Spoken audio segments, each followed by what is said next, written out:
Stephen King did it again.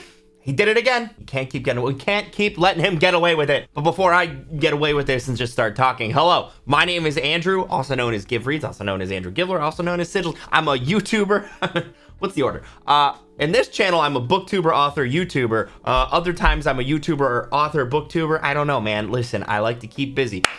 Today, we are talking about a book I just finished reading. We're gonna do a little in-depth review. Now, I'm gonna do warnings for spoilers, so don't freak out if you haven't read this yet. If you have, buckle up, because we got a lot to talk about. Anyway, if books are your things, my books are your things, dumb comedy is your thing, hit the like button and hit the subscribe button, okay? Help us as we grow this channel to being partnered. I'd love to have you guys be a part of that as we continue this new little journey of mine. Anyway, today the book we're going to be reviewing is Fairy Tale, the brand new book by Stephen King. Now, I've talked about Stephen King a little bit on this channel before.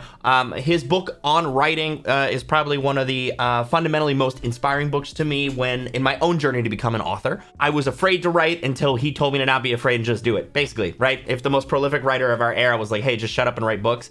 For some reason, a lot of people had said that. It's not like that's a new thing, but when he said it, I believed him. So basically I'm saying Soul Fraud is his fault, right? Yes, okay. If you didn't know, he just released Fairy Tale, which is his most recent book. And I have not read everything Stephen King has done. I'm gonna list some books that I haven't read and you're gonna yell at me. I haven't read It. I haven't read The Stand. I haven't read The Shining. I haven't read Cujo. Yeah, I know.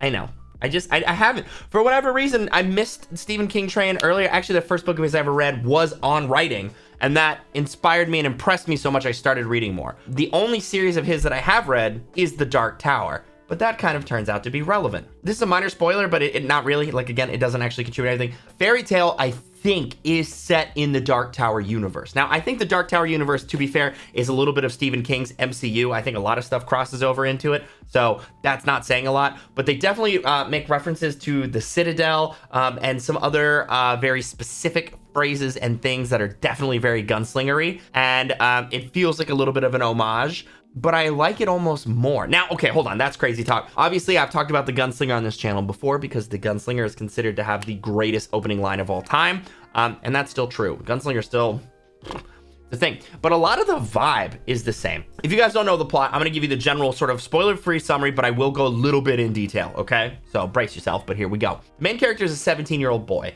and he has been through a lot of trauma. His mother dies in a freak accident, his father becomes an alcoholic, and then becomes a recovering alcoholic. And one day, as he is out on a walk, he hears an old man cry for help. Mr. Bowditch. And he goes to help Mr. Bowditch, who's like the town grump, right? He like is a recluse, he hates everyone hates him, he has a dog everyone's afraid of. Except now, Mr. Bowditch is old, his dog is old, and Mr. Bowditch has fallen and broken his hip. I've fallen, and I can't get up! And for whatever reason, this like twinges something in Charlie, the main character's heart, and he falls in love with the dog, and Mr. Bowditch has to go to the hospital, and he decides to tell Mr. Bowditch he'll take care of the dog, Radar.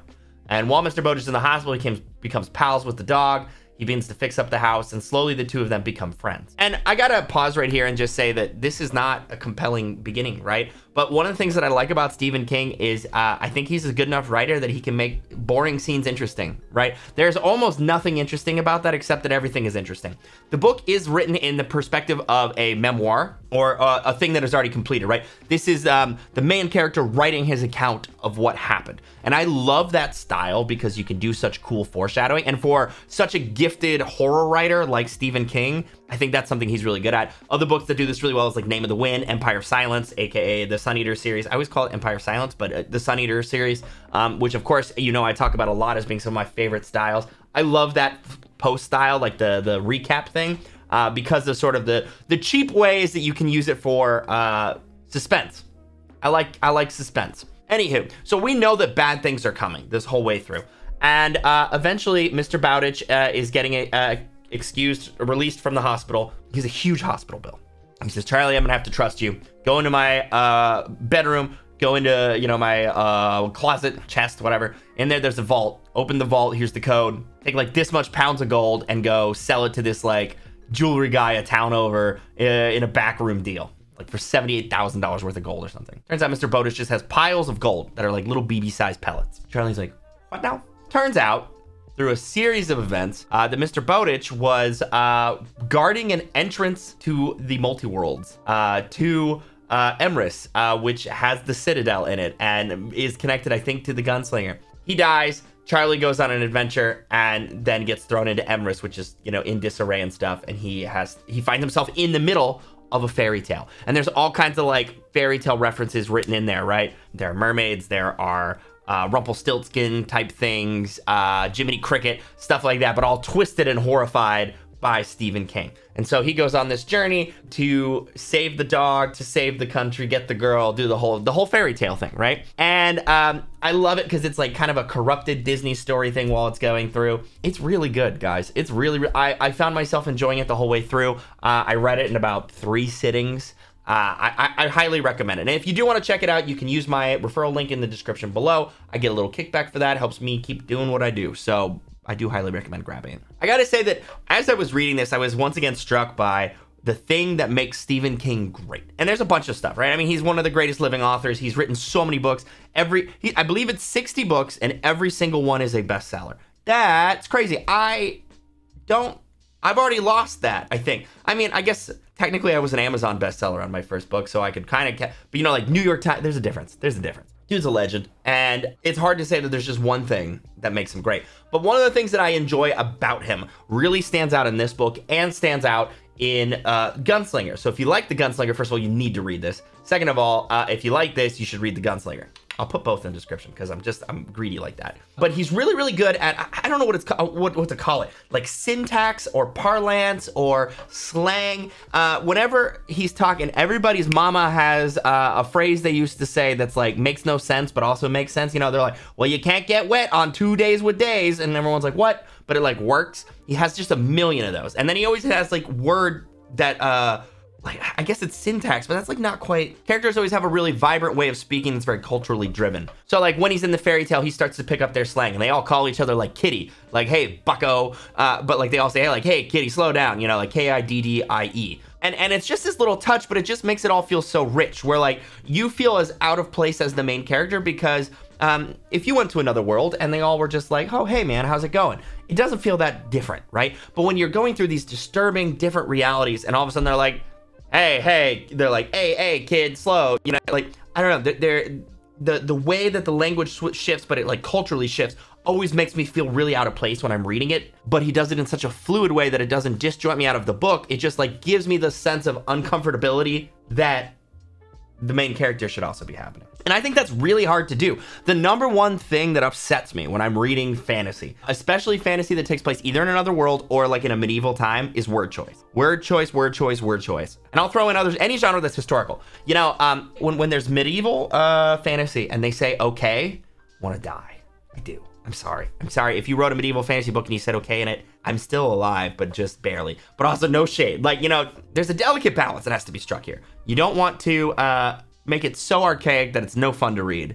But if you make it too casual, it doesn't feel right? You know, you don't want to say prithee and thee and thou and all that kind of stuff. Ugh.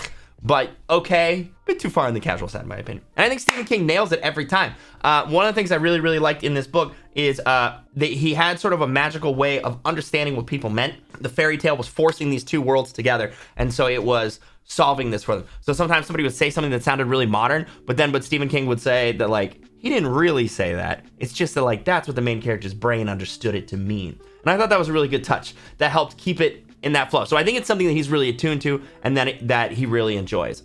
It also was really fun because it played with a lot of like eldritch horror type stuff, which of course, Stephen King stealing stuff from Lovecraft and using it in a book. What more could you want? The other thing that I really like is that King makes a lot of pop culture references, like I feel like more than usual. And he's taking shots at Game of Thrones and everything else all the way through. And I really enjoyed that. Just kind of seeing him be kind of like, yeah, I've written 60 books and I'm retired to Maine and sometimes I just crank out a book for fun.